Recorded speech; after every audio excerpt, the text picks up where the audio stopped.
Hello everyone, my name is Haidar Wahyasari, but you can call me Haidar. I'm excited to introduce myself.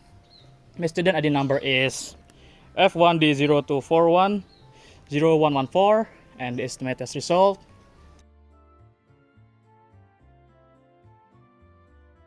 Sorry for the rain. A little about myself. I consider my strength to be ability to connect deeply with people once I get to know. I'm good listener and enjoy discussing the latest news.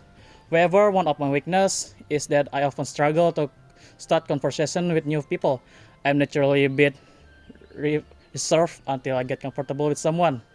I enjoy interacting with people who are good listener, can engage meaningful conversation, especially about things like technology and current event.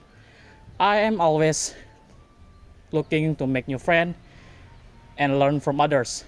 On the other hand, I'm not fond interacting with people who are overly annoying or don't know when to quiet or don't understand it's right time to jokes. I appreciate when people understand right time for everything. So that's everything about myself. So thank you everyone.